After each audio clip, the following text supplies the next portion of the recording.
No vídeo de hoje, nós vamos tratar sobre a concepção tricotômica dos protestantes históricos, principalmente presbiterianos e batistas, no momento em que chegam ao Brasil.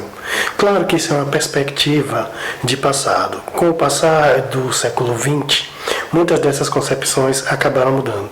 Mas essa ideia tricotômica de dividir o ser humano em corpo, alma e espírito foi sempre uma constante dentro do pensamento calvinista, que vai ser um avanço no movimento reformado com relação ao pensamento luterano.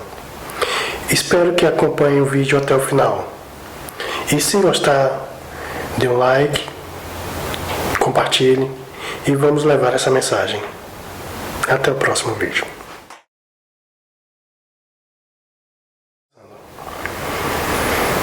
A igreja presbiteriana e a igreja batista são aquelas igrejas que a gente pode considerar como protestantes de primeira onda. Isso quer dizer que elas ainda são remanescentes dos primeiros momentos da reforma. A base teológica da igreja presbiteriana é calvinista. E por ter essa base, a igreja presbiteriana tem como fundamento principal de manter os princípios tricotômicos da reforma ainda com Calvino. E aí vamos entender o que seria isso. Para Calvino, a essência humana, os seres humanos, estavam divididos em três partes: corpo, alma e espírito. Essas três partes inseparáveis e indissociáveis era o que daria a essência humana e o que transformaria esses meros animais em seres humanos. O corpo físico, criado por Deus, a mente, o ser pensante e o espírito, que é a essência humana. Dentro dessa base, com esse pensamento, os calvinistas, e aí a gente vai entender presbiterianos e batistas, no primeiro momento, todos como dentro do movimento calvinista, o que se diferenciava entre eles era a questão do batismo de crianças. Ele pensava que cultivar o corpo como um todo, inteiro, nessas três concepções, era a base de tratar o corpo como um santuário do espírito. Os calvinistas levam essa questão e essa perspectiva de corpo muito a sério. E por levar essa perspectiva muito a sério, é que eles têm toda essa concepção de tratar esse aspecto tricotômico.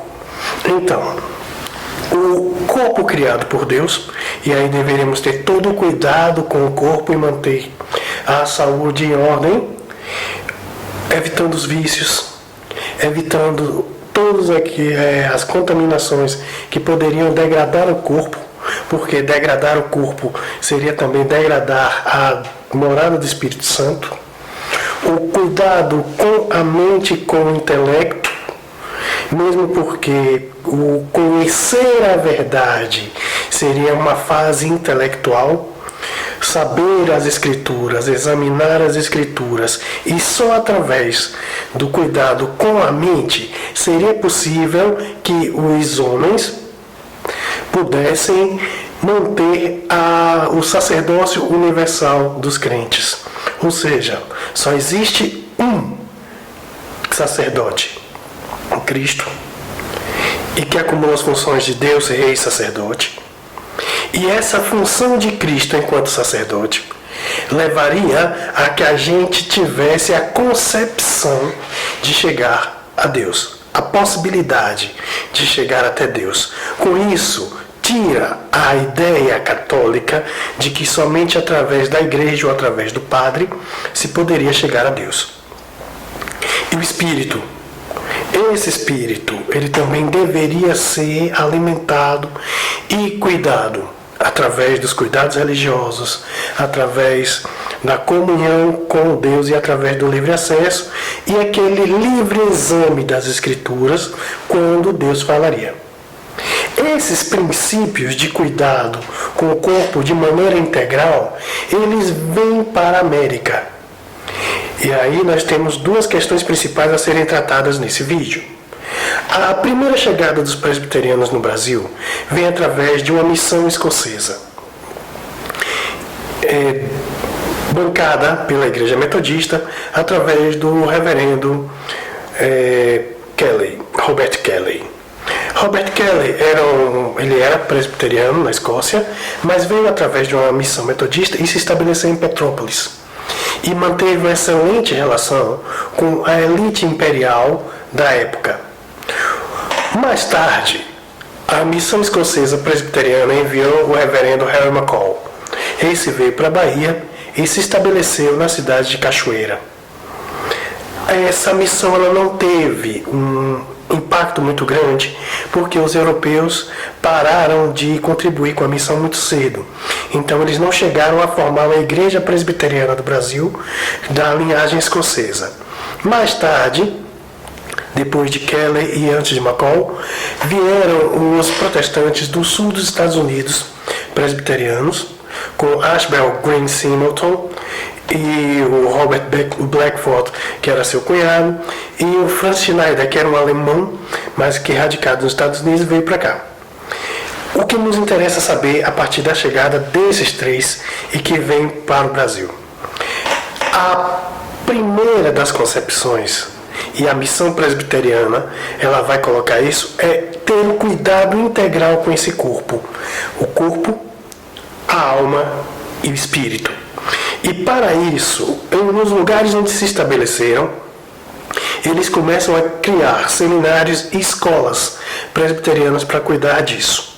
Em 1906, no sertão da Bahia, a missão presbiteriana se estabelece de fato e começa a colocar, a trazer vários missionários dos Estados Unidos para evangelizar o Brasil, com a tentativa de expansão do presbiterianismo ou das ideias calvinistas ou de ideias presbiterianas, tanto faz, para se colocar. E vai se estabelecer numa fazenda na Chapada Diamantina, em que vão chamar na Fazenda Ponte Nova, e que vão chamar de Instituto Ponte Nova. Era um complexo religioso que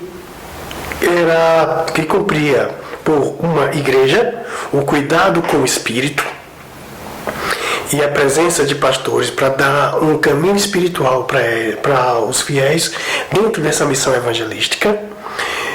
Uma escola, o cuidado com a mente, para que o intelecto fosse cuidado e aqueles cristãos convertidos pudessem exercer plenamente o seu sacerdócio através do contato com a escola e da livre interpretação da Bíblia, e para fazer isso eles teriam que ler.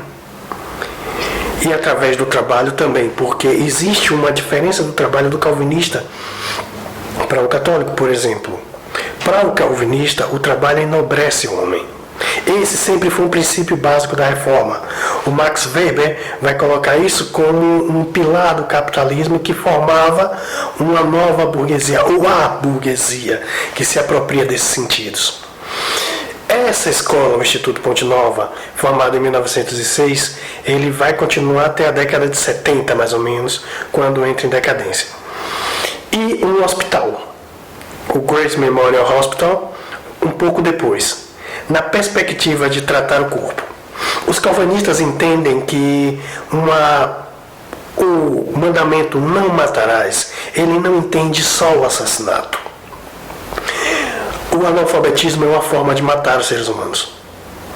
O não ter cuidados médicos e não cuidar adequadamente do corpo, com o acesso a remédios, com o acesso à medicina, com o acesso à cultura, isso também é uma forma de matar.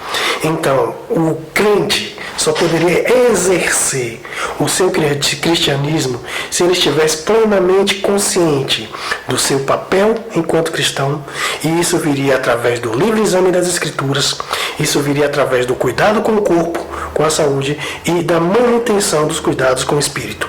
Somente um bom corpo cuidado levaria uma mente sã, e um corpo são e uma mente sã também levaria a um espírito são.